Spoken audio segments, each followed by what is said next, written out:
अनन्या शर्मा अपनी खाकी वर्दी के गौरव में लिपटी हुई खिड़की के पास खड़ी थी।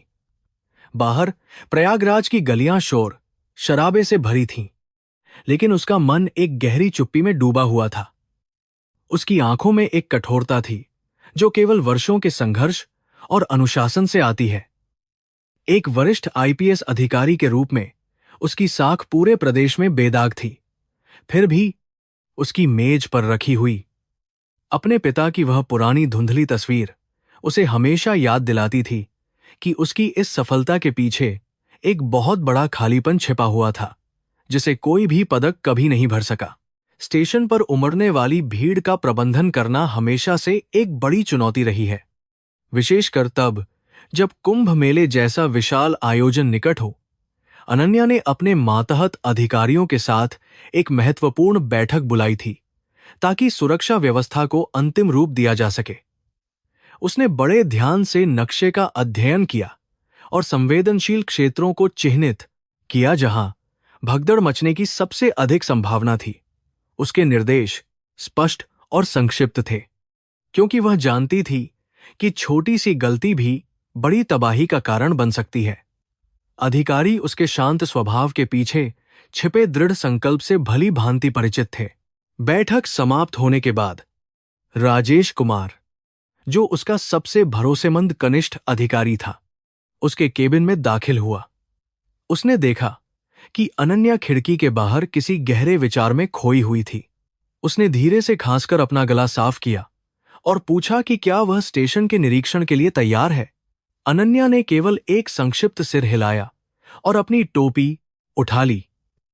उसकी चाल में एक स्वाभाविक अधिकार था, लेकिन उसके मन के भीतर पुरानी यादों का एक तूफान उठने लगा था, जिसे वह दुनिया की नजरों से छिपाकर रखना चाहती थी। जब वे स्टेशन के मुख्य प्रवेश द्वार पर पहुंचे, तो अराजकता और शोर ने उनका स्वागत किया। हजारों यात्री अपने सामान के साथ इधर उधर भाग रहे थे और कुलियों की चीखें हवा में गूंज रही थीं। अनन्या ने अपनी नजरें चारों ओर घुमाईं, न केवल सुरक्षा खामियों को देखने के लिए, बल्कि उन चेहरों को पढ़ने के लिए भी जो जीवन की मार झेल रहे थे। उसे हमेशा से लगता था कि रेलवे स्टेशन मानवता का सबसे बड़ा दर्पण होता है, जहां अमीरी और गरीबी एक ही छत के नीचे बिना किसी भेदभाव के सांस लेते हैं। निरीक्षण के दौरान उसकी नजर एक कोने में बैठे कुछ भिखारियों पर पड़ी जो ठंड में ठिठुर रहे थे। राजेश ने उन्हें वहां से हटाने का आदेश देने के लिए कदम बढ़ाया, लेकिन अनन्या ने उसे एक हाथ के इशारे से रोक दिया। उसने देखा कि समाज के इन हाशिए पर रहने वाले लोगों की आंखों में कितनी निराशा और बेबसी थी।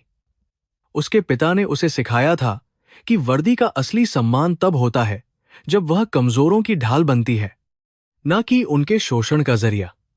उसने राजेश को निर्देश दिया कि उन्हें मानवीय गरिमा के साथ हटाया जाए। जैसे जैसे वे प्लेटफॉर्म नंबर 4 की ओर बढ़े, अनन्या का दिल अजीब तरह से धड़कने लगा।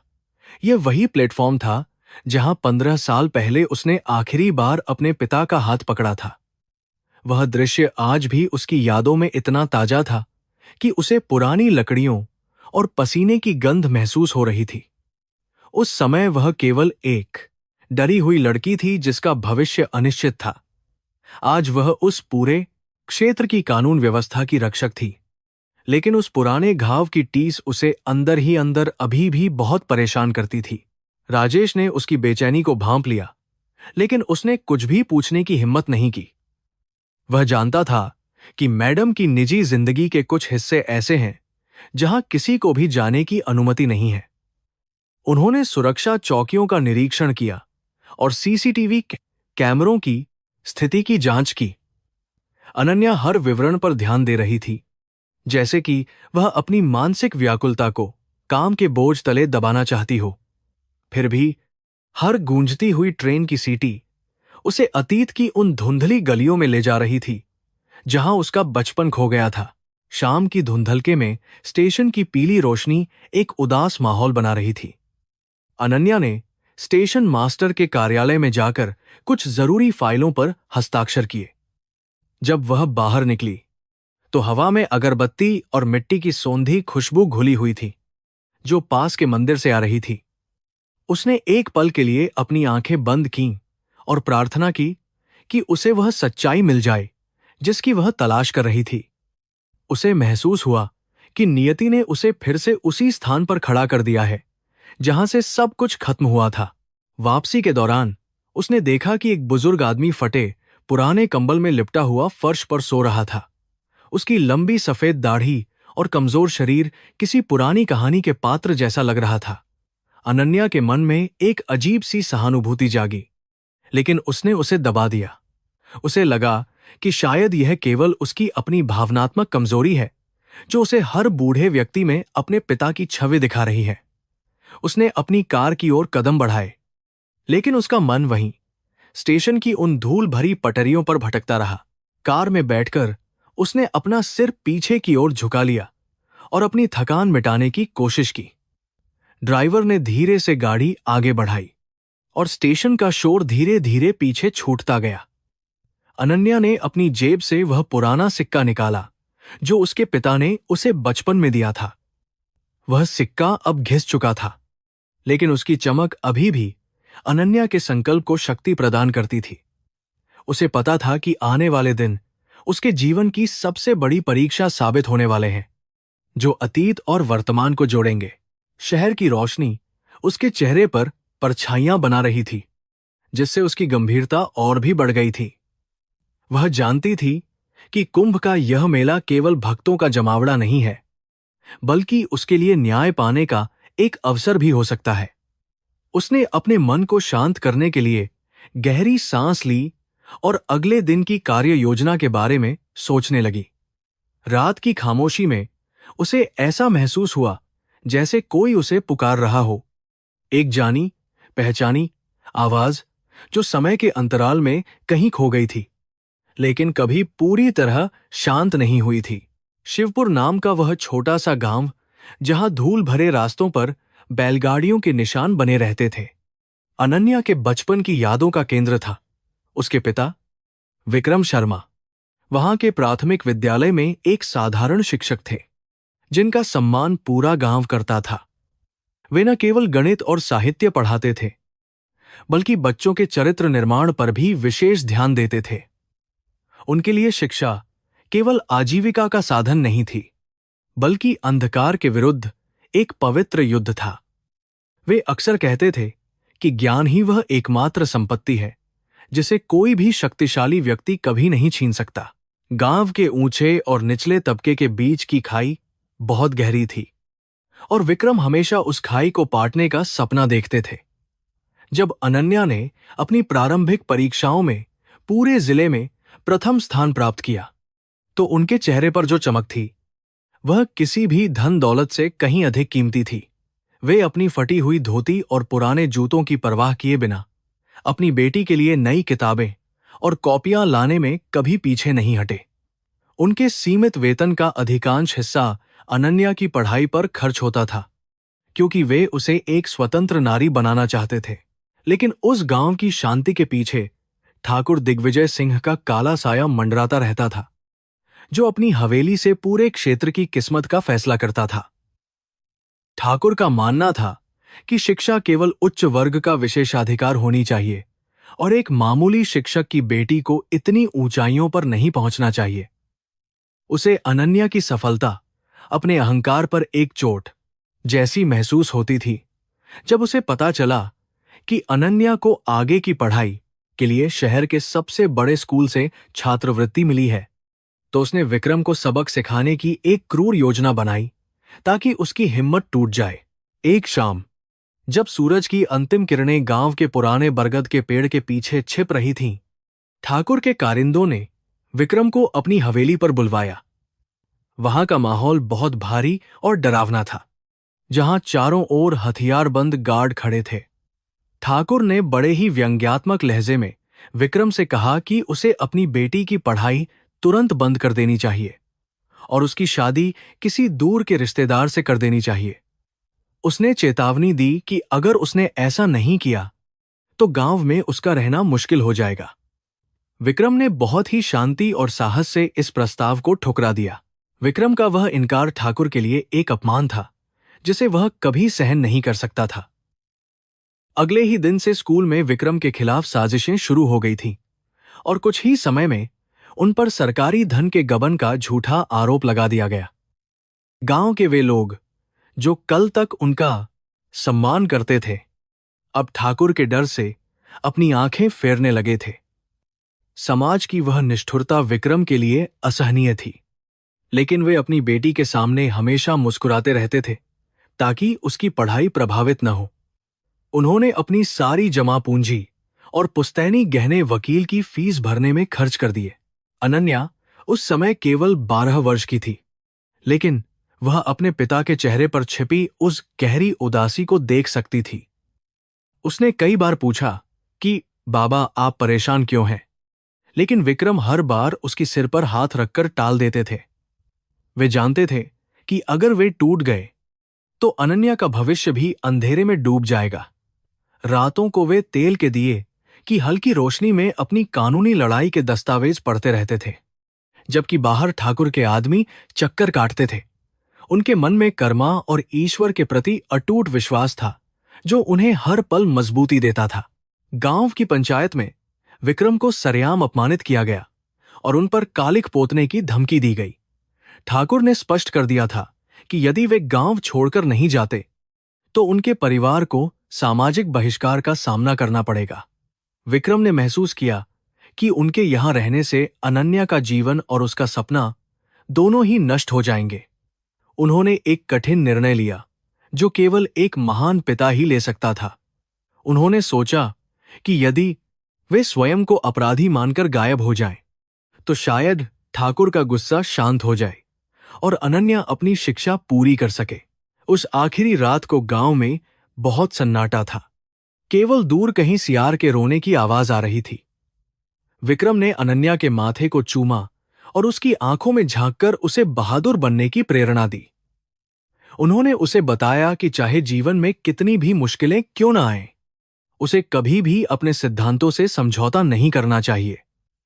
अनन्या को तब इस बात का अंदाजा भी नहीं था कि यह उसके पिता के साथ उसकी आखिरी मुलाकात होने वाली है।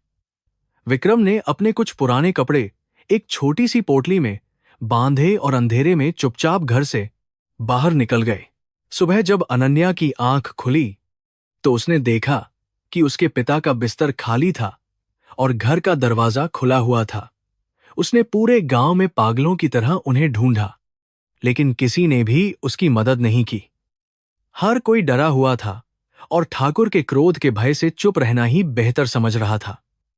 कुछ दिनों बाद गांव के तालाब के किनारे विक्रम का फटा हुआ कुर्ता और उनकी चप्पलें मिलीं, जिससे यह अफवाह फैल गई कि उन्होंने शर्म के मारे आत्महत्या कर ली है। यह समाचार अनन्या के लिए बिजली गिरने जैसा था, जिसने उसकी दुनिया उजाड़ दी थी। उस दुख की घड़ी में अनन्या को सहारा देने वाला कोई नहीं था, सिवाय उसकी मां के, जो पहले ही बहुत बीमार रहती थी। ठाकुर ने उनके घर पर कब्जा करने की कोशिश की, लेकिन गांव के एक दयालु पुजारी ने उन्हें किसी तरह शहर जाने की सलाह दी। अनन्या ने अपनी आंखों के आंसू पोंछे और अपने पिता के उस सपने को याद किया जिसके लिए उन्होंने अपनी जान की बाजी लगा दी थी। उसने खुद से वादा किया कि वह एक दिन इतनी शक्तिशाली बनेगी कि फिर किसी निर्दोष पिता को अपनी बेटी के लिए इस तरह गायब नहीं होना पड़ेगा। उसका संघर्ष यहीं से शुरू हुआ। गांव के उन धूल भरे रास्तों को छोड़ते समय अनन्या के पास केवल उसके पिता की दी हुई कुछ सीख और उनकी एक छोटी सी तस्वीर थी। उसने शहर के एक अनाथालय और छात्रावास में रहकर अपनी पढ़ाई जारी रखी, जहां उसे हर कदम पर उपहास और गरीबी का सामना करना पड़ा। वह अक्सर रातों को उठकर रोती थी, लेकिन फिर उसे अपने पिता का वह मुस्कुराता हुआ चेहरा याद आता था, जो उसे आगे बढ़ने की शक्ति देता था।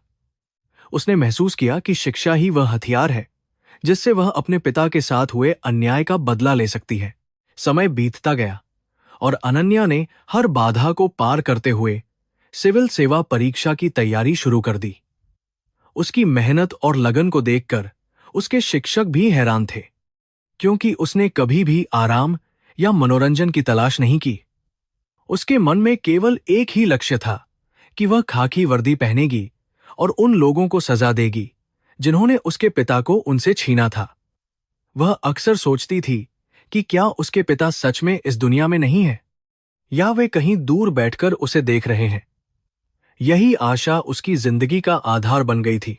कई वर्षों के अथक प्रयास के बाद जब अनन्या का चयन भारतीय पुलिस सेवा आईपीएस के लिए हुआ, तो पूरे क्षेत्र में उसकी सफलता की चर्चा होने लगी। लेकिन उस बड़ी जीत के बावजूद उसके दिल के एक कोने में हमेशा वह टीस बनी रही कि काश उसके पिता आज यहां होते। उसने अपनी पहली नियुक्ति अपने उसी गृह जनपद में मांगी जहां से उसे अपमानित होकर निकलना पड़ा था। वह ठाकुर दिग्विजय सिंह और उसके तंत्र को यह दिखाना चाहती थी कि एक शिक्षक की बेटी क्या हासिल कर सकती है। उसका हृदय प्रतिशोध और कर्तव्य के बीच झूल रहा था। जब वह पहली बार लाल बत्ती वाली गाड़ी में बैठकर अपने गांव शिवपुर पहुंची, तो पूरे गांव का नजारा ही बदल गया था। वही लोग जो कभी उसे देखकर अपना रास्ता बदल लेते थे, अब उसकी आरती उतारने के लिए तैयार खड़े थे। ठाकुर की हवेली की दीवारें अब उतनी ऊंची नहीं लग रही थीं, जितनी उसके बचपन में लगा करती थीं।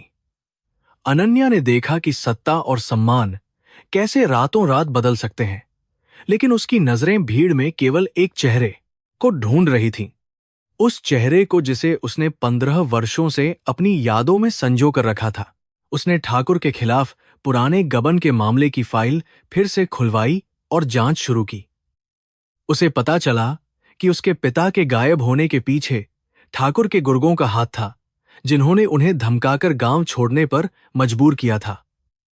विक्रम ने अपनी बेटी के भविष्य को बचाने के लिए खुद को एक भगोड़े और अपराधी के रूप में पेश किया था, ताकि ठाकुर उसे परेशान करना बंद कर दे। यह जानकर अनन्या का हृदय ग्लानि और प्रेम से भर गया। उसने महसूस किया कि उसके पिता का त्याग किसी तपस्या से कम नहीं था, जिसने उसे आज इस मुकाम पर पहुंचाया था।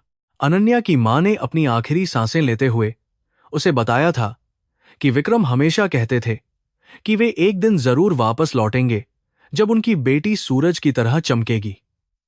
वह हर रेलवे स्टेशन, हर मंदिर और हर उस जगह पर जहां बेसहारा लोग शरण लेते थे, अपने पिता की तलाश करती रही। उसकी वर्दी की चमक के पीछे एक ऐसी बेटी छिपी थी जो बस एक बार अपने पिता के सीने से लगकर रोना चाहती थी। उसे विश्वास था कि कर्मा का चक्र एक दिन उन्हें जरूर मिलाएगा, क्योंकि पवित्र प्रेम कभी भी अधूरा नहीं रह सकता। गांव के उस प्राथमिक विद्यालय में जहां उसके पिता पढ़ाया करते थे, अनन्या ने उनकी याद में एक नया पुस्तकालय बनवाया। उसने उन सभी बच्चों को मुफ्त शिक्षा और किताबें प्रदान करने का संकल्प लिया जो गरीबी के कारण स्कूल नहीं जा पाते थे। वह चाहती थी कि उसके पिता का ज्ञान और उनके आदर्श समाज में हमेशा जीवित रहें। हर बार जब वह किसी गरीब बच्चे को पढ़ते हुए देखती, उसे ऐसा लगता जैसे उसके पिता कहीं पास ही खड़े होकर उसे शाबाशी दे रहे हों। उसकी इस पहल ने पूरे जिले में शिक्षा के प्रति एक नई अलग जगह दी। लेकिन जीवन की व्यस्तताओं और जिम्मेदारियों के बीच भी वह खालीपन कभी कम नहीं हुआ। उसने कई जासूसों और अपने गुप्तचरों को अपने पिता की तलाश में लगाया था, लेकिन अभी तक कोई ठोस सुराग हाथ नहीं लगा था। लोग कहते थे कि शायद वे अब इस दुनिया में नहीं रहे, लेकिन अनन्या का मन यह मानने को तैयार नहीं था। उसे लगता था कि एक शिक्षक कभी हार नहीं मान सकता और एक पिता अपनी बेटी को अकेला नहीं छोड़ सकता। उसने अपनी पूरी शक्ति और संसाधन इस एक खोज में झोंक दिए थे जो उसकी निजी जंग थी। उसकी पदस्थापना के दौरान उसने कई अपराधियों को सलाखों के पीछे पहुंचाया, लेकिन उसे असली शांति तब तक नहीं मिली जब तक कि वह उस रात के सच के करीब नहीं पहुंची। उसे एक बूढ़े व्यक्ति से पता चला कि विक्रम को आखिरी बार प्रयागराज की ओर जाने वाली एक ट्रेन में चढ़ते हुए देखा गया था। उस दिन से अनन्या का मन प्रयागराज के इर्द गिर्द होप्साइलॉन घूमने लगा, जैसे कि वह पवित्र संगम उसे किसी बड़े रहस्य की ओर बुला रहा हो। वह जानती थी कि भाग्य ने उसके लिए कुछ बहुत ही विशेष और हृदय विदारक योजना बना रखी है। समाज के कठोर नियमों और ठाकुर जैसे लोगों के अहंकार ने एक हंसते खेलते परिवार को उजाड़ दिया था, लेकिन उन्होंने एक योद्धा को जन्म भी दिया था। अनन्या अब वह अबोध बालिका नहीं थी। बल्कि एक ऐसी महिला थी जो न्याय की देवी की तरह खड़ी थी। उसने प्रतिज्ञा की थी कि वह हर उस व्यक्ति को न्याय दिलाएगी जिसे सत्ता के नशे में चूर लोगों ने कुचला है। उसके पिता की अनुपस्थिति ही उसकी सबसे बड़ी प्रेरणा बन गई थी। वह अब उस स्टेशन की ओर देख रही थी जहां नियति ने उसके लिए एक बहुत बड़ी परीक्षा रखी थी। इस प्रकार अतीत की परछाइयां अनन्या के वर्तमान के साथ कदम से कदम मिलाकर चल रही थीं। वह गांव, वह स्कूल, वह हवेली और वह काली रात उसके अस्तित्व का हिस्सा बन चुके थे। वह अपनी खाकी वर्दी के नीचे उस छोटी लड़की के दिल को धड़कते हुए महसूस कर सकती थी जो आज भी अपने पिता के इंतजार में बैठी थी। उसे पता था कि संघर्ष अभी खत्म नहीं हुआ है, बल्कि यह तो केवल उस महान सत्य की शुरुआत है जो उसके जीवन को पूरी तरह से बदल देने वाला था। वह अब सच का सामना करने के लिए तैयार थी। विक्रम शर्मा उस काली रात को कभी नहीं भूल सकते थे जब उनके पूरे अस्तित्व पर एक झूठा कलंक लगाया गया था। ठाकुर दिग्विजय सिंह की हवेली से आई धमकी उनके कानों में किसी जहरीले नाग के फुफकार की तरह गूंज रही थी। उन्होंने अपनी बेटी की छात्रवृत्ति के पत्र को अपने कांपते हाथों में मजबूती से पकड़ रखा था।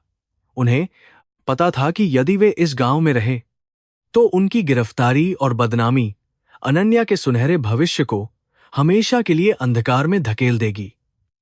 एक पिता का हृदय ममता और कर्तव्य के बीच बुरी तरह से पिस रहा था।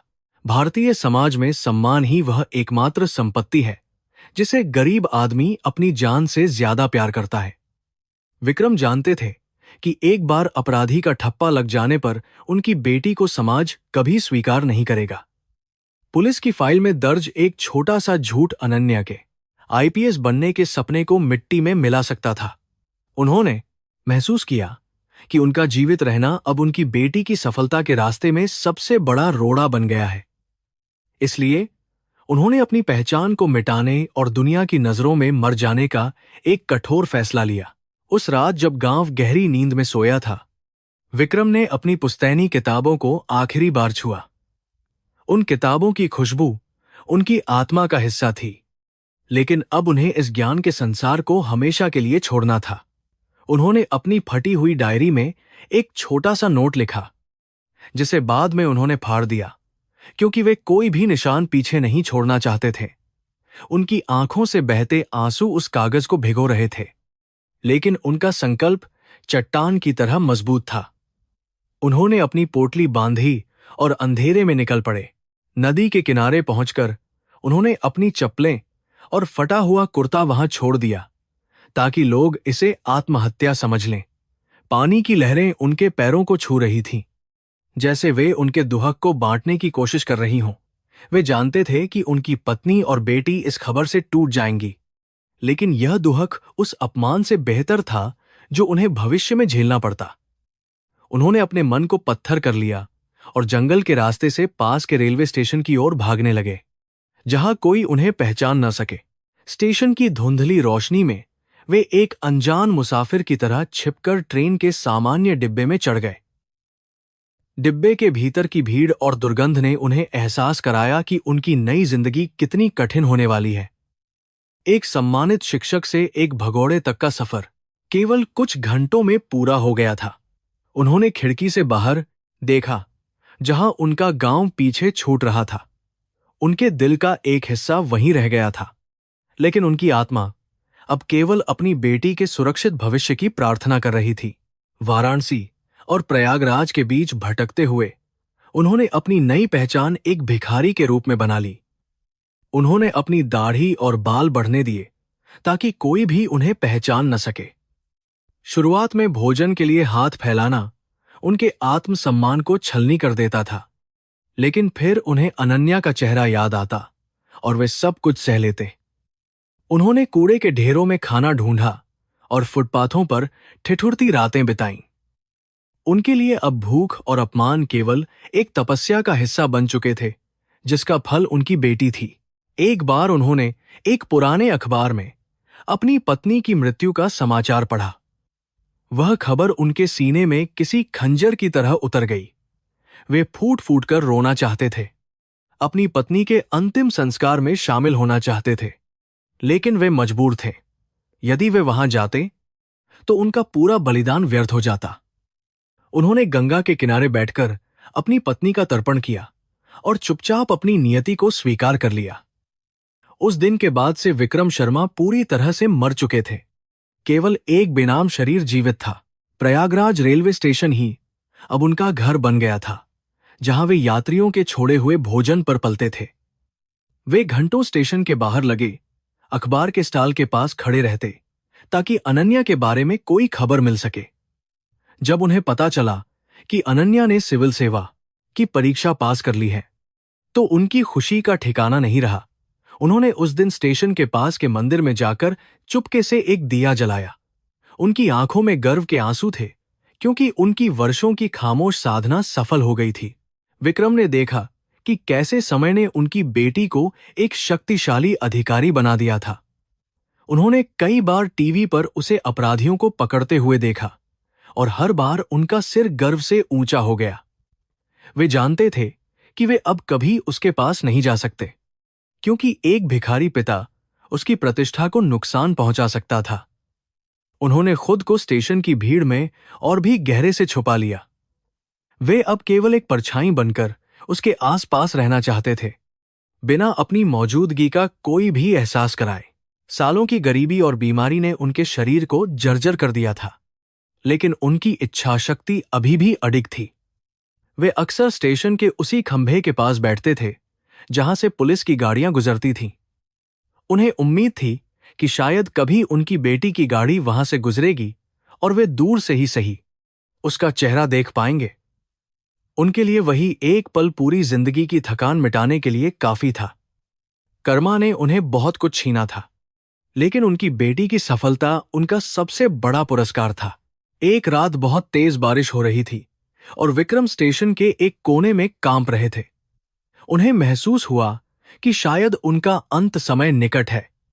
उन्होंने ईश्वर से केवल एक अंतिम इच्छा मांगी कि वे मरने से पहले एक बार अपनी बेटी को खाकी वर्दी में देख सकें। उनकी प्रार्थना में वह शक्ति थी जो शायद नियति को भी बदलने पर मजबूर कर सकती थी। उन्होंने अपनी फटी हुई जेब में अनन्या के बचपन की वह छोटी सी तस्वीर अभी भी संभाल कर रखी थी, जो उनके जीने का एकमात्र सहारा थी। समाज की नजरों में वह केवल एक कचरा ढोने वाला बूढ़ा था, लेकिन वास्तव में वह एक महान योद्धा था, जिसने अपनी संतानों के लिए खुद की आहुति दे दी थी। भारतीय संस्कृति में पिता को देवता का दर्जा दिया गया है, और विक्रम ने उस परिभाषा को चरितार्थ किया था। उनका त्याग उन सभी लोगों के लिए एक तमाचा था जो केवल स्वार्थ के लिए जीते हैं। स्टेशन की वह धूल और धुआं अब उनकी नियति बन चुके थे, और वे अपनी अंतिम यात्रा की प्रतीक्षा में शांत बैठे थे। जब कभी कोई पुलिस अधिकारी स्टेशन का दौरा करता, विक्रम डर के मारे अपनी चादर से मुंह ढक लेते थे। उन्हें डर था कि कहीं उनकी आंखों की चमक उन्हें पहचान न ले, लेकिन साथ ही उनके मन में एक अजीब सी तड़प भी उठती थी कि काश वे दौड़कर उस अधिकारी को गले लगा सके। यह द्वंद्व उनके मानसिक स्वास्थ्य को बुरी तरह प्रभावित कर रहा था। वे अक्सर खुद से बातें करते और अपनी बेटी को काल्पनिक रूप से आशीर्वाद देते थे, जैसे कि वह उनके सामने ही खड़ी हो। प्रयागराज का वह स्टेशन केवल एक यात्रा का पड़ाव नहीं था, बल्कि विक्रम के लिए एक पवित्र तीर्थस्थल बन गया था। उन्होंने वहां के हर पत्थर और हर पटरी से अपनी व्यथा साझा की थी। वे जानते थे कि सत्य को ज्यादा समय तक छुपाया नहीं जा सकता, लेकिन वे यह भी चाहते थे कि सत्य तभी सामने आए जब उनकी बेटी पूरी तरह से सुरक्षित और सफल हो जाए। उनकी चुप्पी उनका सबसे बड़ा हथियार थी, और उनका प्रेम उनकी सबसे बड़ी कमजोरी। वे अब बस समय के पहिए के घूमने का इंतजार कर रहे थे। अनन्या का शहर में शुरुआती जीवन अत्यंत संघर्षपूर्ण और अभावों से भरा रहा। पिता के अचानक गायब होने के बाद मां की गिरती सेहत और समाज के तानों ने उसे और भी मजबूत बना दिया था। उसने एक छोटे से कमरे में रहकर ट्यूशन पढ़ाना शुरू किया, ताकि अपनी पढ़ाई और मां की दवाइयों का खर्च निकाल सके। रात के अंधेरे में जब पूरी दुनिया सोती थी, अनन्या अपनी पुरानी किताबों के साथ अपनी तकदीर लिखने में व्यस्त रहती थी। उसके मन में केवल एक ही विचार चलता था कि उसे सच जानना है और अपने पिता को वापस लाना है। वह अक्सर भूखे पेट सो जाती थी ताकि कुछ पैसे बचाकर अपने पिता की तलाश में अखबारों में विज्ञापन दे सके। शहर की चकाचौंध के बीच वह खुद को बहुत अकेला महसूस करती थी, लेकिन पिता की वे बातें उसे हमेशा प्रेरित करती थीं कि मुश्किल वक्त में ही इंसान के चरित्र की असली परीक्षा होती है। उसने कभी भी हार नहीं मानी और हर छोटी सफलता को अपने पिता के चरणों में समर्पित करती रही। उसकी आंखों में एक अजीब सी चमक थी जो किसी को भी प्रभावित कर सकती थी, जैसे कोई जलता हुआ अंगारा अपनी पहचान ढूंढ रहा हो। कॉलेज के दिनों में उसने खुद को पूरी तरह से किताबों के हवाले कर दिया था। जहां अन्य लड़कियां मेलों और सिनेमा की बातें करती थीं, अनन्या पुस्तकालय के किसी कोने में बैठकर इतिहास और भूगोल के पन्ने पलटती रहती थी। उसे पता था कि उसके पास बर्बाद करने के लिए एक पल भी नहीं है। उसने महसूस किया कि समाज में न्याय पाने के लिए केवल शिक्षित होना ही काफी नहीं है, बल्कि आपके पास सत्ता और अधिकार भी होना चाहिए। इसी सोच ने उसे भारतीय पुलिस सेवा की ओर आकर्षित किया, जहां वह कानून की रक्षक बन सकती थी। उसकी मां की हालत दिन ब दिन खराब होती जा रही थी और पिता की याद में उनकी आंखें पथरा गई थीं। अंतिम समय में मां ने अनन्या का हाथ पकड़कर केवल एक ही बात कही थी कि उसके पिता कभी भी अपराधी नहीं हो सकते। वह विश्वास अनन्या की सबसे बड़ी ताकत बन गया।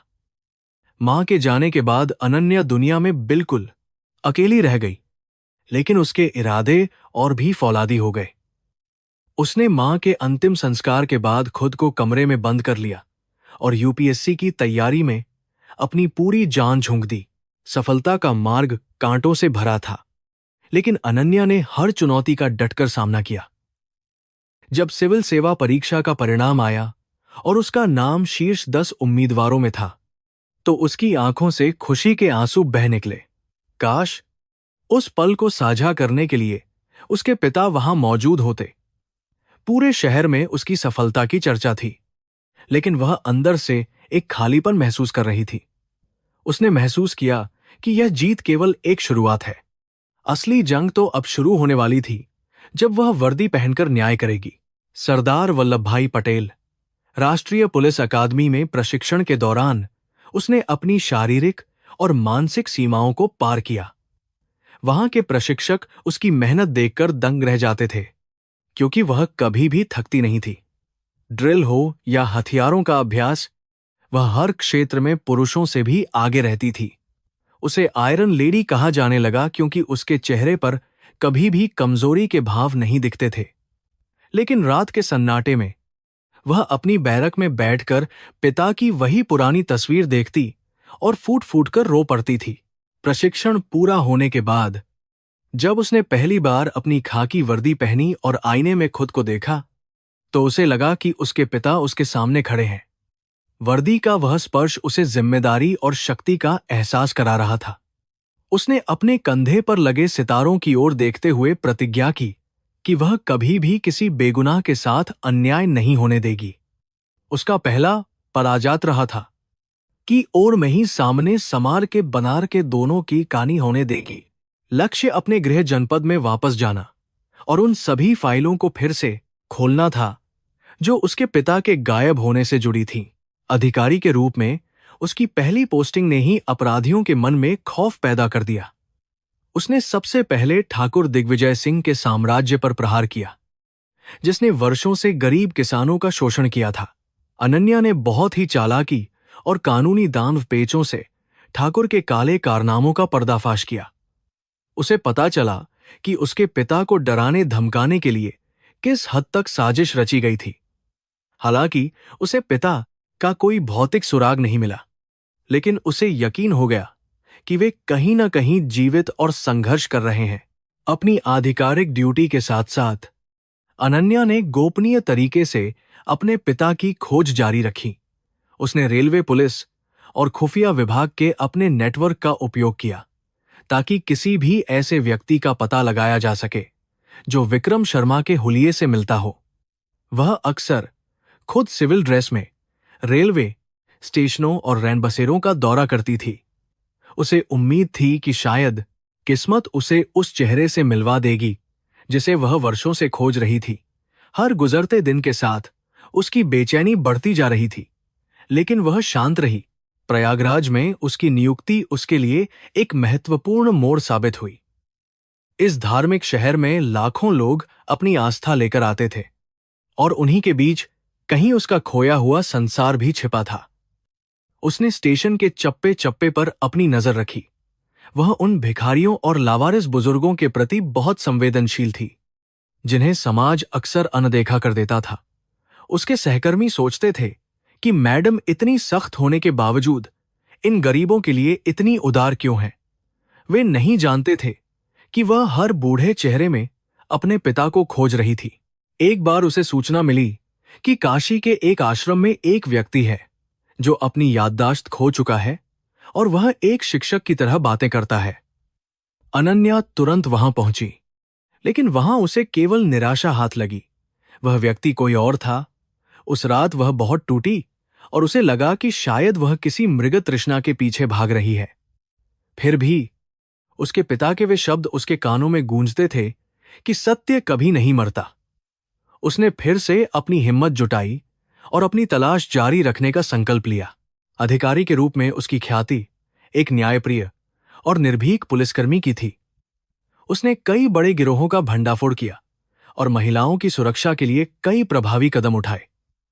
जनता उसे अपना मसीहा मानने लगी थी, लेकिन अनन्या के लिए ये सभी उपलब्धियां तब तक बेमानी थीं जब तक कि उसका पिता उसे बेटा कहकर नहीं पुकारता। वह अक्सर शाम को संगम के तट पर जाकर बैठती और लहरों से पूछती कि क्या उन्हें उसके पिता के बारे में कुछ पता है। उसकी आध्यात्मिक खोज अब और गहरी हो गई थी।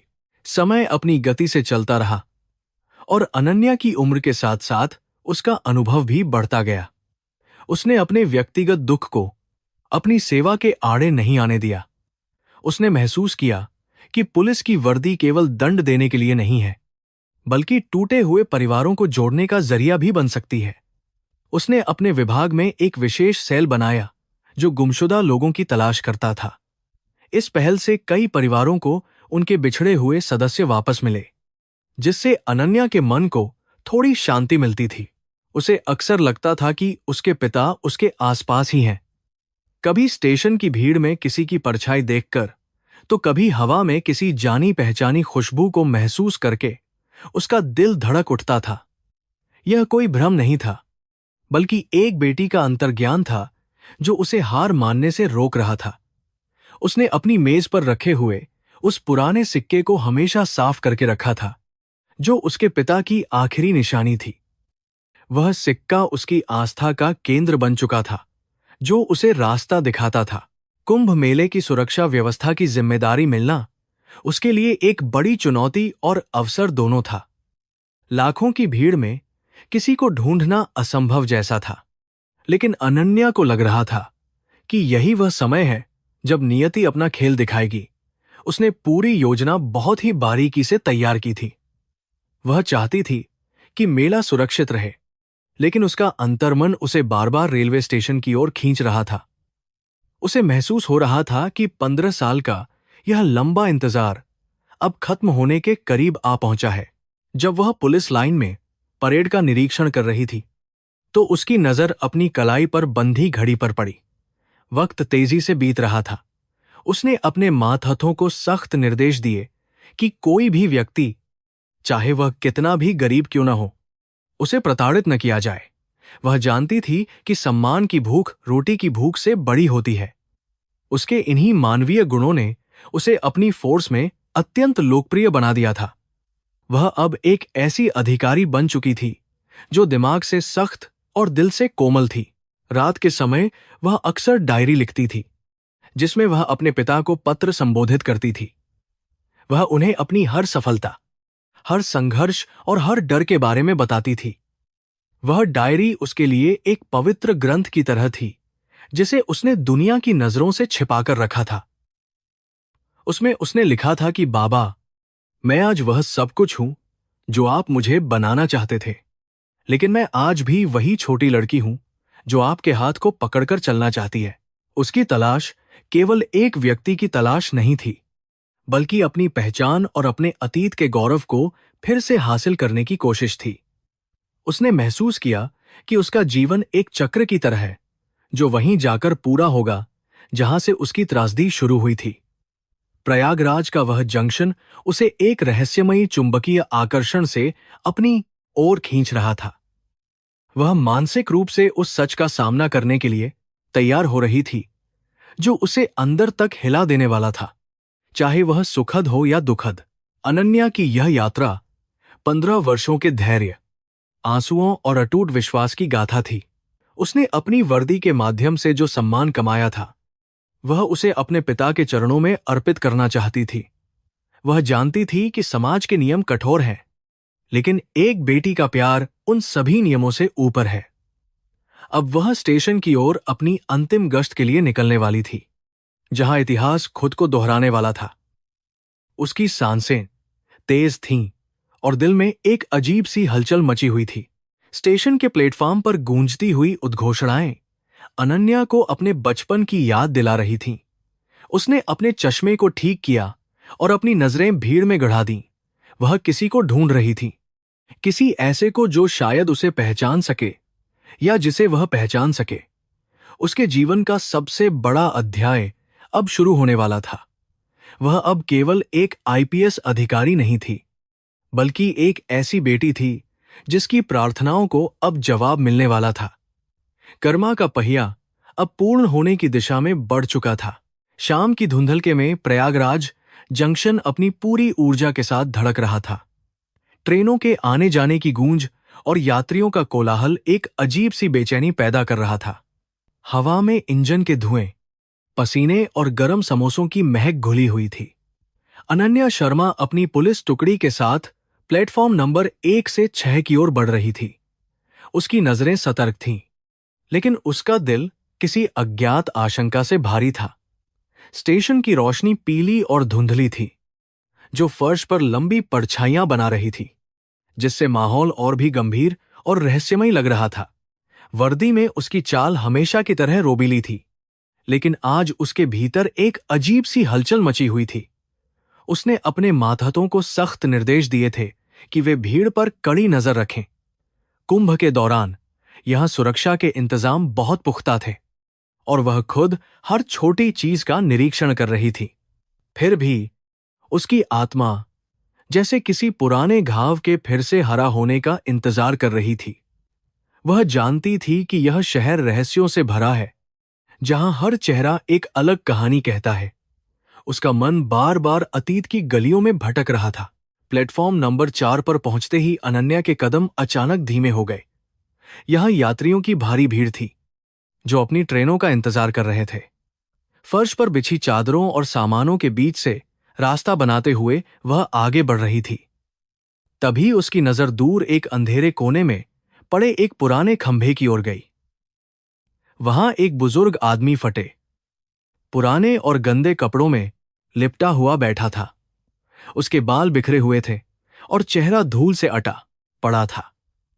वह अपनी गोद में एक छोटी सी पोटली दबाए हुए शून्य में देख रहा था। जैसे जैसे अनन्या उस भिखारी के करीब पहुंची, उसका दिल जोर जोर से धड़कने लगा। उस व्यक्ति की बैठने की मुद्रा और उसके कंधों का झुकाव कुछ बहुत ही जाना पहचाना लग रहा था। उसने अपने साथ चल रहे जवानों को रुकने का इशारा किया। राजेश ने हैरानी से उसे देखा, लेकिन अनन्या की नजरें केवल उस बूढ़े आदमी पर टिकी थीं।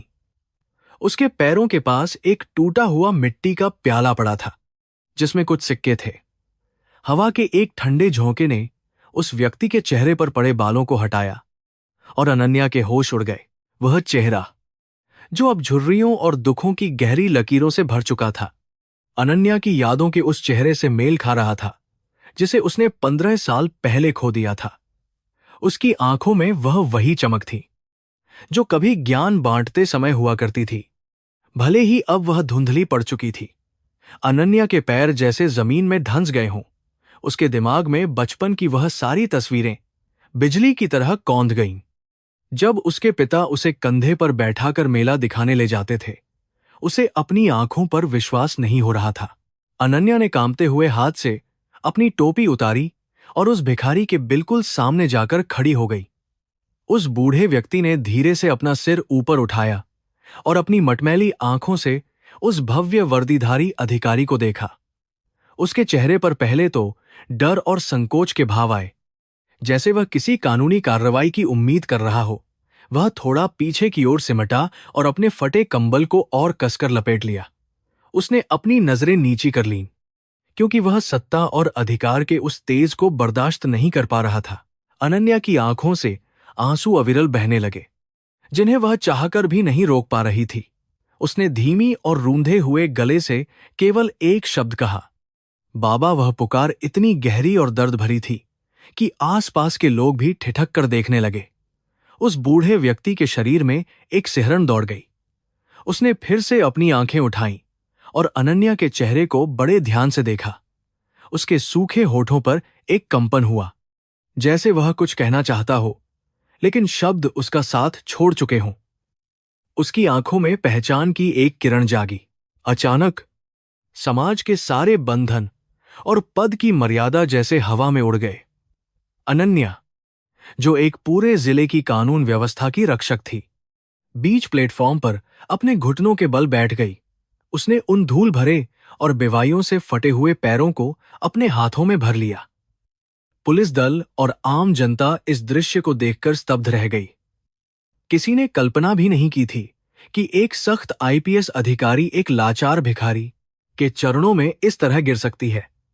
अनन्या की सुबकियां अब चीखों में बदलने लगी थीं, जो दिल को चीर रही थीं। उसने उस बूढ़े आदमी को, जो वास्तव में उसके पिता विक्रम शर्मा थे, अपने सीने से लगा लिया। वह गंदा और बदबूदार कंबल उसे दुनिया की सबसे महंगी रेशमी चादर से भी अधिक सुखद लग रहा था। बाबा, आप कहां चले गए थे? मुझे क्यों छोड़ दिया? वह बार बार यही पूछ रही थी। विक्रम के कांपते हुए हाथ धीरे से अनन्या के सिर पर पहुंचे। उन्होंने अपनी बेटी की खाकी वर्दी के स्पर्श को महसूस किया और उनके गले से एक घरघराहट भरी आवाज निकली। उनकी आंखों से भी गंगा की तरह आंसू बहने लगे थे। पूरे स्टेशन पर एक अजीब सा सन्नाटा पसर गया, जैसे वक्त ठहर गया हो। यात्रियों की भीड़ ने उन्हें घेर लिया था, लेकिन अनन्या को किसी की परवाह नहीं थी। वह केवल अपने पिता की धड़कनों को महसूस करना चाहती थी, जिन्हें उसने मृत मान लिया था। विक्रम ने अपनी बेटी के चेहरे को अपने गंदे हाथों से छुआ, जैसे वह यह सुनिश्चित कर रहे हों कि यह कोई सपना तो नहीं है। मेरी बिटिया, मेरी अनन्या, उन्होंने बहुत ही धीमी आवाज में कहा। वह आवाज 15 साल के लंबे इंतजार का निचोड़ थी। राजेश और अन्य पुलिसकर्मी भी यह देखकर अपनी आंखों के आंसू नहीं रोक पाए। उन्होंने तुरंत घेरा बना लिया ताकि भीड़ को पीछे रखा जा सके और इस निजी पल को थोड़ी गरिमा मिल सके। अनन्या ने अपने पिता के चेहरे से धूल पोंछी और उनके माथे को चूमा। उसे महसूस हुआ कि उसके पिता ने इन वर्षों में कितनी प्रताड़ना झेली होगी, केवल उसकी सुरक्षा और भविष्य के लिए। कर्मा का चक्र आज पूरा हुआ था। जहां एक त्यागी पिता को उसकी सफल और स्वाभिमानी बेटी ने ढूंढ निकाला था। विक्रम शर्मा ने धीरे से अपनी पोटली खोली और उसमें से वही पुराना घिसा हुआ सिक्का निकाला जो अनन्या के पास मौजूद सिक्के का दूसरा हिस्सा था।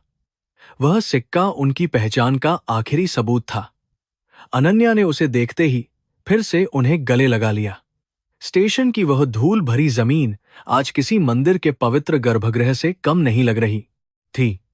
लोगों को समझ आ गया था कि यह कानून नहीं, बल्कि एक बेटी का पवित्र प्रेम बोल रहा है। यह दृश्य मानवीय संवेदनाओं की पराकाष्ठा था, जिसने सबको झकझोर दिया था। अनन्या ने अपने पिता को सहारा देकर खड़ा किया। वह बूढ़ा शरीर, जो वर्षों से झुक चुका था, आज अपनी बेटी के सहारे थोड़ा सीधा होने की कोशिश कर रहा था। अनन्या ने राजेश को अपनी गाड़ी करीब लाने का निर्देश दिया। वह अपने पिता को इस नारकीय जीवन से बाहर ले जाना चाहती थी।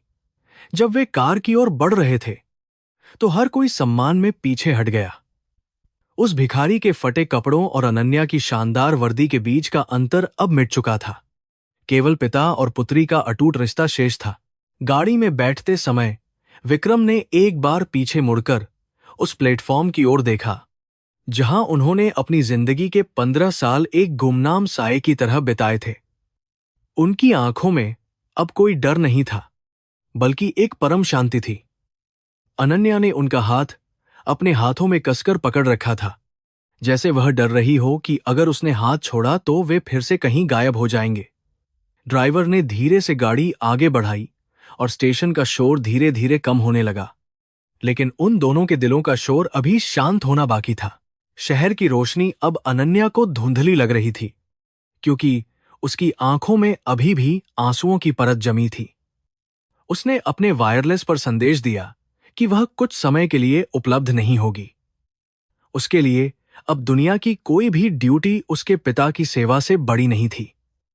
वह उन्हें अपने सरकारी आवास पर ले गई, जहां उन्हें वह सम्मान और आराम मिलना था जिसके वे असली हकदार थे। रास्ते भर वे दोनों खामोश रहे, लेकिन उनकी खामोशी में हजारों अनकही कहानियां और 15 साल का दर्द तैर रहा था। घर पहुंचते ही अनन्या ने खुद अपने हाथों से पिता के पैर धोए और उन्हें साफ कपड़े पहनाए।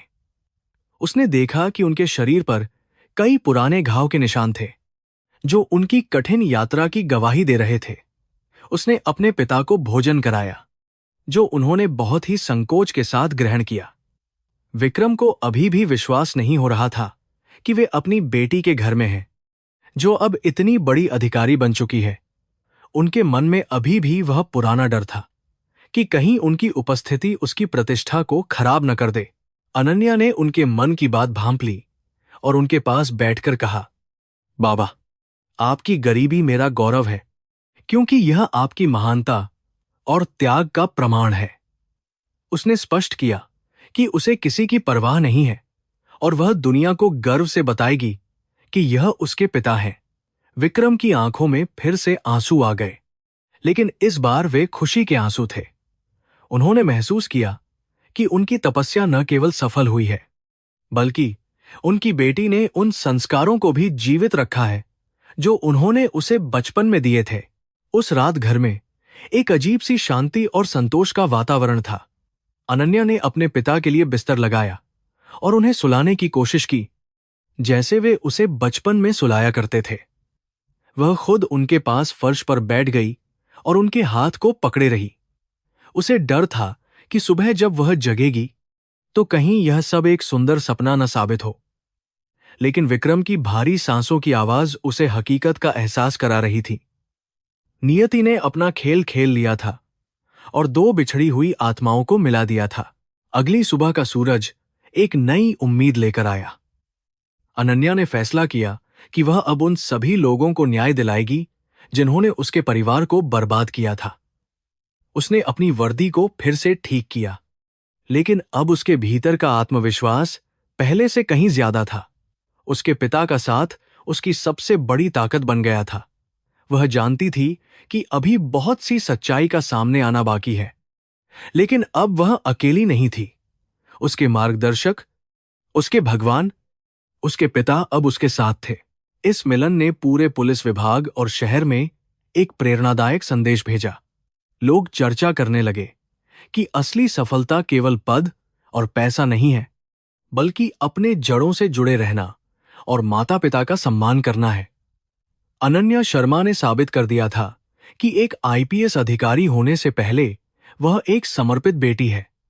कर्मा की इस अद्भुत गाथा ने सिद्ध कर दिया कि निस्वार्थ प्रेम और बलिदान कभी व्यर्थ नहीं जाता और समय के साथ हर घाव भर जाता है, बशर्ते आपके पास धैर्य और विश्वास हो। अनन्या के घर का वह कमरा आज एक मंदिर की तरह शांत और पवित्र महसूस हो रहा था।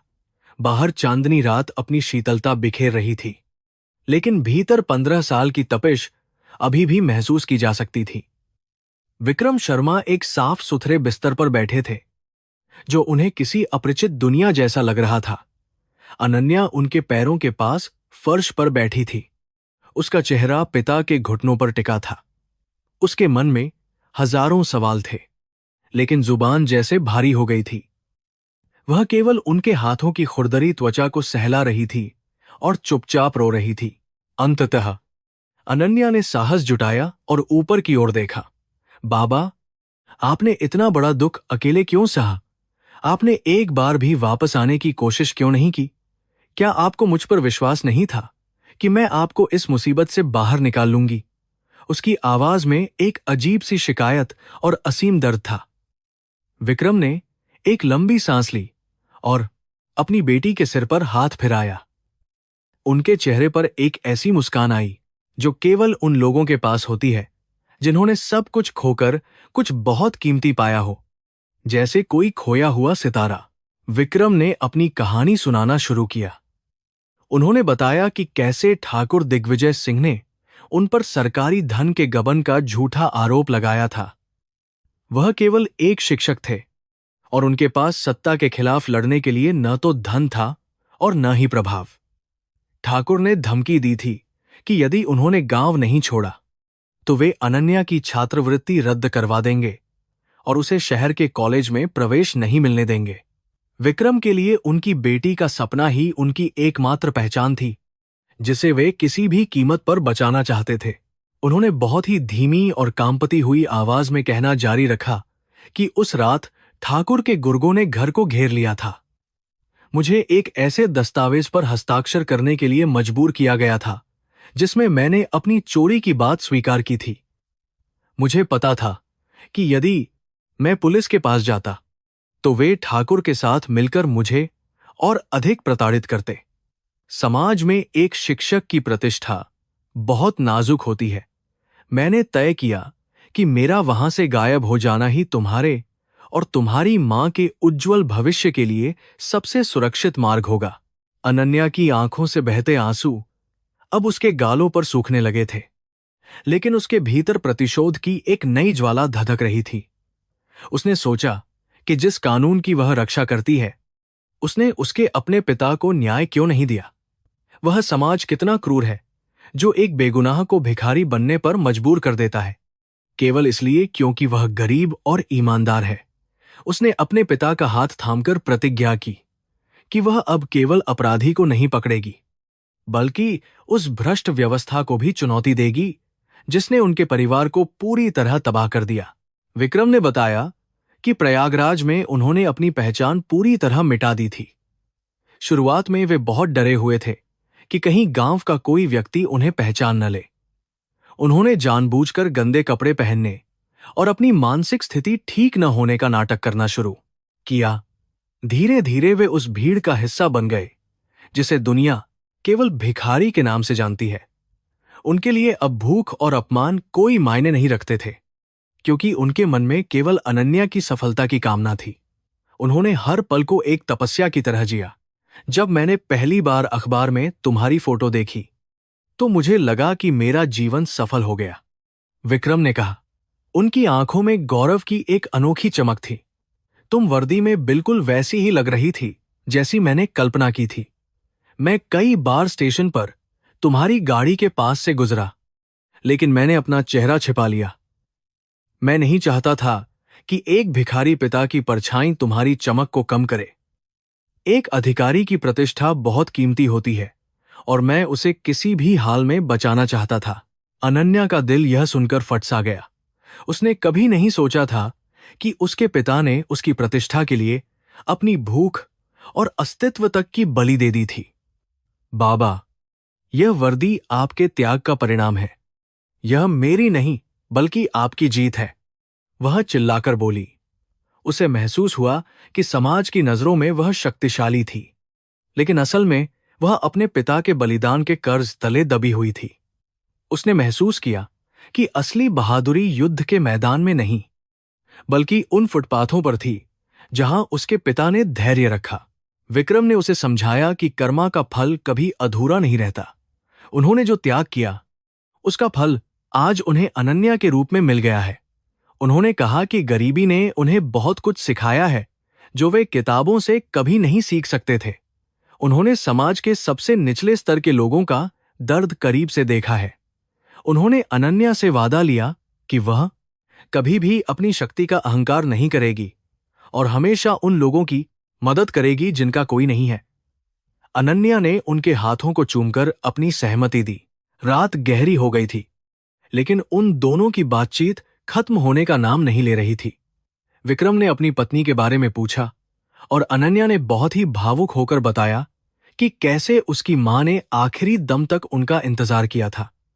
वह दुख एक बार फिर उन दोनों के बीच एक मूक गवाह बनकर खड़ा हो गया। विक्रम की आंखों में अपनी पत्नी के लिए अथाह प्रेम और अपराधबोध था।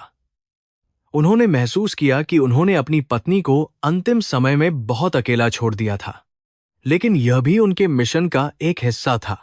अनन्या ने उन्हें आश्वासन दिया कि अब वे कभी अकेले नहीं होंगे। वह अगले ही दिन से कानूनी प्रक्रिया शुरू करेगी ताकि उनके नाम पर लगा गबन का वह झूठा कलंक हमेशा के लिए मिट जाए। वह ठाकुर दिग्विजय सिंह को सजा दिलाकर रहेगी, चाहे इसके लिए उसे कितनी भी बड़ी कीमत क्यों न चुकानी पड़े। विक्रम ने पहले तो उसे मना किया क्योंकि वे अब और कोई विवाद नहीं चाहते थे, लेकिन अनन्या की आंखों में अपनी न्यायप्रियता और दृढ़ संकल्प देखकर वे चुप हो गए। उन्हें अपनी बेटी पर पूरा भरोसा था। कमरे की हल्की रोशनी में विक्रम का चेहरा अब थोड़ा शांत और तनावमुक्त लग रहा था। उन्होंने महसूस किया कि इतने वर्षों के बाद आज वे पहली बार एक सुरक्षित छत के नीचे सो पाएंगे।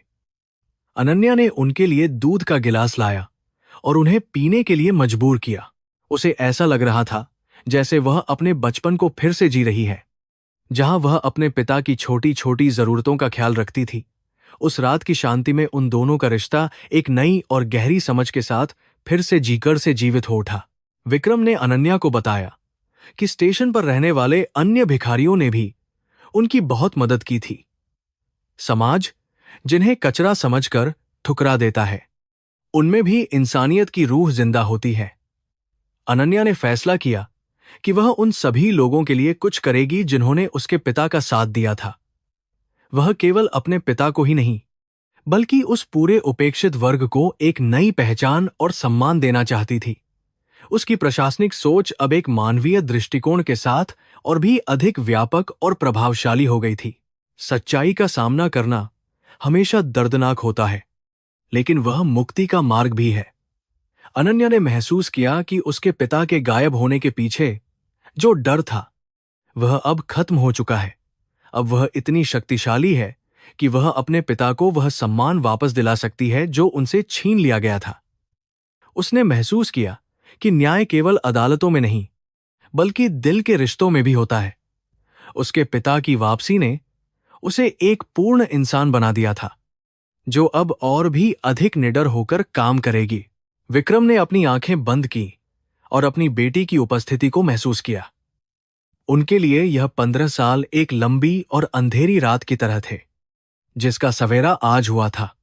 उन्होंने ईश्वर को धन्यवाद दिया कि उन्होंने उनकी प्रार्थना सुनी और उन्हें अपनी बेटी से मिला दिया। अनन्या उनके पास ही बैठी रही और उनके सोते हुए चेहरे को निहारती रही। उसे ऐसा लग रहा था जैसे उसे पूरी दुनिया की दौलत मिल गई हो। उस घर की दीवारें अब उन कड़वी यादों को भुलाकर एक नई शुरुआत की गवाह बन रही थीं। समाज के उन ठेकेदारों के लिए यह एक कड़ा संदेश था जो सोचते हैं कि वे किसी का जीवन बर्बाद कर सकते हैं। अनन्या ने अपनी डायरी में लिखा कि सत्य को परेशान किया जा सकता है, लेकिन पराजित नहीं। उसके पिता का संघर्ष भारतीय समाज के उस कड़वे सच का प्रतीक था, जहां भ्रष्टाचार और शक्ति का मेल निर्दोषों को कुचल देता है। लेकिन उसने यह भी दिखाया कि यदि एक पीढ़ी त्याग करती है, तो दूसरी पीढ़ी उस त्याग को सम्मान में बदल सकती है। यह कर्मा की एक महान जीत थी। सुबह की पहली किरण के साथ अनन्या ने अपने वरिष्ठ अधिकारियों को सूचित किया कि वह एक निजी मामले के कारण छुट्टी पर रहेगी। उसने तय किया कि वह खुद अपने गांव जाएगी और उन सभी सबूतों को इकट्ठा करेगी जो उसके पिता को निर्दोष साबित कर सके। वह अब एक पुलिस अधिकारी के रूप में नहीं, बल्कि एक बेटी के रूप में अपनी जड़ों की ओर लौटने वाली थी। विक्रम भी उसके साथ जाने के लिए तैयार हो गए, क्योंकि वे भी अपने माथे से वह कलंक धोना चाहते थे जो उन्हें वर्षों से चुभ रहा था। घर के बगीचे में खिले हुए फूलों की खुशबू अब और भी मीठी लग रही थी। अनन्या ने अपने पिता को सुबह की चाय पिलाई और उनके साथ पुरानी यादों को साझा किया। वे दोनों हंसे भी और रोए भी, जैसे कि वे उन 15 सालों की भरपाई एक ही दिन में कर देना चाहते हों। समाज क्या कहेगा, इसकी चिंता अब अनन्या को बिल्कुल नहीं थी। उसके लिए उसके पिता का स्वाभिमान ही सबसे बड़ी प्राथमिकता थी। उसने महसूस किया कि उसकी वर्दी का असली उद्देश्य अब पूरा होने जा रहा था। इस प्रकार सत्य और न्याय की यह लड़ाई अब अपने निर्णायक मोड़ पर पहुंच गई थी। अनन्या और विक्रम की जोड़ी अब उस अन्याय के खिलाफ खड़ी थी जिसने उन्हें अलग किया था।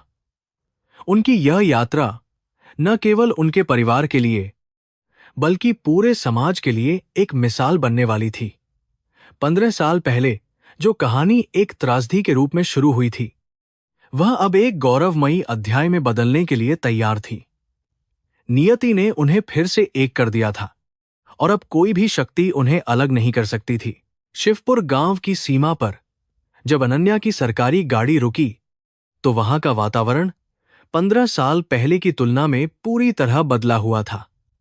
धूल भरे रास्तों पर अब पक्की सड़कें बन चुकी थीं, लेकिन लोगों के मन में अभी भी वही पुरानी यादें ताजा थीं। विक्रम शर्मा अपनी बेटी के साथ गाड़ी से नीचे उतरे तो उनकी आंखों में आंसू थे। यह वही मिट्टी थी जहां उन्हें कभी अपमानित किया गया था। गांव के लोग धीरे धीरे वहां इकट्ठा होने लगे, लेकिन इस बार उनकी आंखों में नफरत नहीं बल्कि एक गहरा सम्मान और पश्चाताप था। अनन्या ने सीधे ठाकुर दिग्विजय सिंह की हवेली की ओर रुख किया। जहां कभी उसके पिता को धमकाया गया था, आज वह एक पुलिस अधिकारी के रूप में वहां खड़ी थी, जिसके पास कानून की पूरी शक्ति थी। ठाकुर अब बूढ़ा और कमजोर हो चुका था, लेकिन उसका अहंकार अभी भी बरकरार था। अनन्या ने बड़ी ही शांति से पुरानी फाइलों का पुलिंदा मेज पर रखा और घोषणा की कि न्याय का समय आ गया है। उसने स्पष्ट किया कि अब कोई भी राजनीतिक प्रभाव या धन उसके पिता पर लगे कलंक को साफ करने से नहीं रोक पाएगा। ठाकुर ने अनन्या को डराने की कोशिश की, लेकिन उसके शब्दों में अब वह पुरानी ताकत नहीं थी। अनन्या ने पिछले कुछ दिनों में उन सभी गवाहों को ढूंढ निकाला था जिन्हें ठाकुर ने डराकर चुप करा दिया था। जब गांव के पुराने मुंशी ने ठाकुर के खिलाफ गवाही देने की हिम्मत दिखाई तो ठाकुर का चेहरा सफेद पड़ गया। गबन के वे सारे दस्तावेज अब अनन्या के पास थे, जो ठाकुर की असली काली करतूतों का प्रमाण थे। कानून का शिकंजा धीरे धीरे उस शक्तिशाली साम्राज्य के चारों ओर कसने लगा था जिसे उसने दशकों से बनाया था। गांव के स्कूल के मैदान में, जहां विक्रम शर्मा कभी बच्चों को पढ़ाया करते थे, एक बड़ी सभा बुलाई गई। अनन्या ने पूरे गांव के सामने अपने पिता के त्याग और ठाकुर की साजिशों का पर्दाफाश किया। उसने बताया कि कैसे एक शिक्षक ने अपनी बेटी के भविष्य के लिए 15 साल तक भिखारी बनकर गुमनामी में जीवन बिताया। लोगों की आंखों में आंसू थे और वे शर्मिंदा थे कि उन्होंने एक निर्दोष व्यक्ति का साथ नहीं दिया था। उस दिन शिवपुर की गलियों में सत्य की गूंज सुनाई दे रही थी, जो अब दबने वाली नहीं थी। ठाकुर दिग्विजय सिंह को पुलिस की वैन में ले जाया गया, जो उसके पतन का सबसे बड़ा सबूत था। अनन्या ने देखा कि कैसे अहंकार और अत्याचार का अंत होता है, चाहे वह कितना भी शक्तिशाली क्यों न हो। विक्रम शर्मा ने अपनी पुरानी कक्षा के कमरे में प्रवेश किया और ब्लैक बोर्ड को छुआ। उनकी आंखों में वही चमक लौट आई थी जो एक शिक्षक की पहचान होती है। उन्होंने महसूस किया कि उनका खोया हुआ सम्मान अब पूरी तरह से बहाल हो गया है। कर्मा ने अपना चक्र पूरा कर लिया था और न्याय की जीत हुई थी। स्कूल के बच्चों ने विक्रम शर्मा का स्वागत फूलों की मालाओं से किया, जिसे देखकर अनन्या का हृदय गदगद हो गया। उसने स्कूल के उसी हिस्से में एक नया डिजिटल पुस्तकालय समर्पित किया, जिसका नाम उसने विक्रम स्मृति पुस्तकालय रखा। वह चाहती थी कि आने वाली पीढ़ियां शिक्षा के महत्व और ईमानदारी की शक्ति को समझें। गांव के लोगों ने विक्रम से माफी मांगी और उन्हें फिर से गांव में रहने का आग्रह किया, लेकिन विक्रम जानते थे कि अब उनका रास्ता कहीं और की ओर जा रहा था, जहां उन्हें पूर्ण शांति मिल सके। गांव से विदा लेकर अनन्या और विक्रम प्रयागराज के संगम तट पर पहुंचे। ढलते सूरज की किरणें गंगा की लहरों पर स्वर्ण की तरह चमक रही थीं। अनन्या ने अपनी वर्दी की टोपी उतारी और अपने पिता का हाथ पकड़कर तट पर टहलने लगी। वहां का वातावरण अत्यंत दिव्य और आध्यात्मिक था, जहां दूर कहीं से घंटियों और मंत्रों की आवाज आ रही थी। विक्रम ने महसूस किया कि उनके जीवन का सबसे कठिन अध्याय अब समाप्त हो चुका है। वे अब एक आजाद पंछी की तरह थे, जिसकी आत्मा पर कोई बोझ नहीं था। संगम के पानी को अपने हाथों में लेकर विक्रम ने तर्पण किया। उन्होंने उन सभी दुखों और कड़वी यादों को पानी में विसर्जित कर दिया जिन्होंने उन्हें वर्षों तक जलाया था। अनन्या उनके बगल में खड़ी होकर इस पावन दृश्य को देख रही थी। उसे महसूस हुआ कि उसकी वर्दी की असली सफलता अपराधियों को पकड़ने में नहीं, बल्कि अपने पिता के चेहरे पर यह शांति देखने में थी। उसने ईश्वर को धन्यवाद दिया कि उन्होंने उसे इस महान कार्य के लिए चुना और उसे सत्य के मार्ग पर चलने की शक्ति दी। रात के समय गंगा आरती का दृश्य बहुत ही मनोरम था।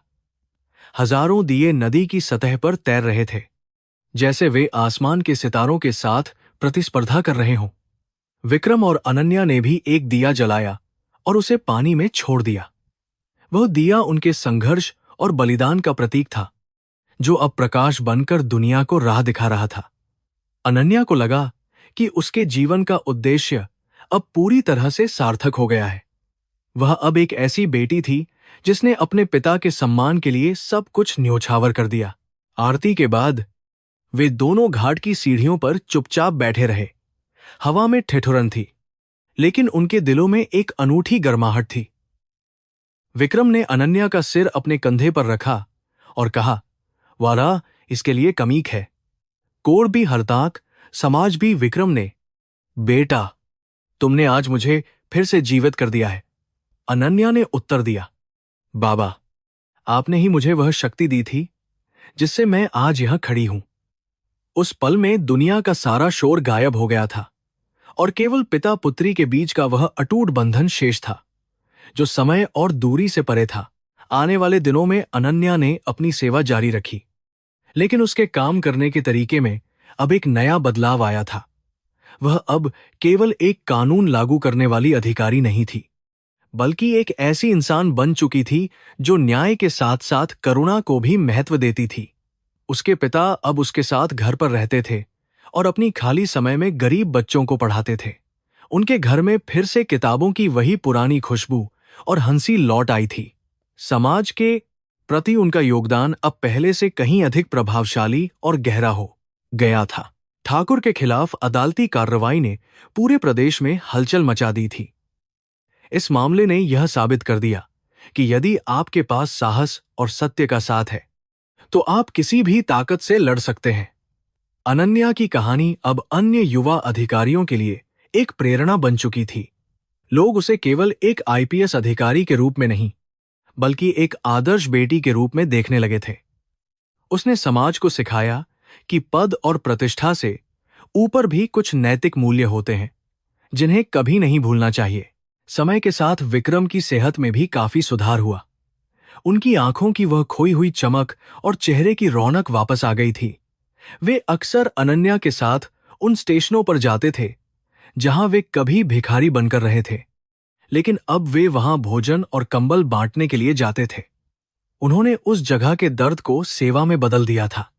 उनकी इस उदारता ने कई लोगों के जीवन में नई आशा की किरण जगाई।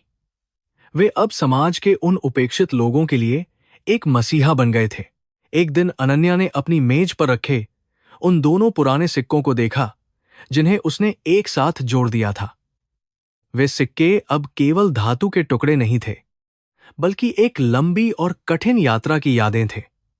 उसने महसूस किया कि जीवन वास्तव में एक बड़ा स्टेशन है, जहां लोग मिलते हैं और बिछड़ते हैं, लेकिन जो रिश्ता सच्चा होता है वह फिर से मिल ही जाता है।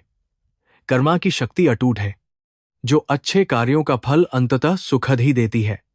उसकी आस्था अब हिमालय की तरह अडिग थी। कहानी का अंत किसी नाटकीय मोड़ पर नहीं, बल्कि एक गहरी शांति पर हुआ। अनन्या और विक्रम की यह गाथा भारतीय संस्कृति के उन मूल्यों को फिर से स्थापित करती है जहां माता पिता की सेवा ही सबसे बड़ी पूजा है। उन्होंने दिखाया कि सफलता का असली स्वाद तब आता है जब आप अपने परिवार के स्वाभिमान की रक्षा कर सके। कर्मा का चक्र अब पूर्ण हो चुका था और प्रेम की वह पावन धारा अब बिना किसी बाधा के निरंतर बह रही थी। जैसे गंगा अपनी अनंत यात्रा पर निकलती है, सूरज फिर से उगा और एक नए दिन की शुरुआत हुई।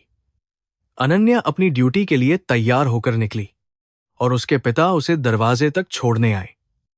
उनके आशीर्वाद में वह शक्ति थी जो अनन्या को हर चुनौती से लड़ने के लिए प्रेरित करती थी।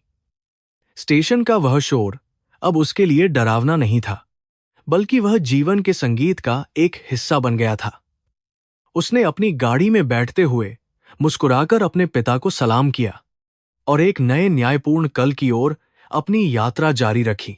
समाज में अब अनन्या के प्रति सम्मान और भी बढ़ गया था, क्योंकि उसने अपनी जड़ों को कभी नहीं छोड़ा। उसकी इस यात्रा ने यह साबित कर दिया कि खाकी वर्दी के नीचे एक कोमल हृदय भी हो सकता है जो न्याय के लिए तड़पता है। विक्रम शर्मा अब गांव के लिए केवल एक पूर्व शिक्षक नहीं थे, बल्कि वीरता और सहनशीलता के प्रतीक बन गए थे। कर्मा ने उन्हें जो दिया था वह किसी भी सांसारिक धन से कहीं अधिक श्रेष्ठ और स्थायी था।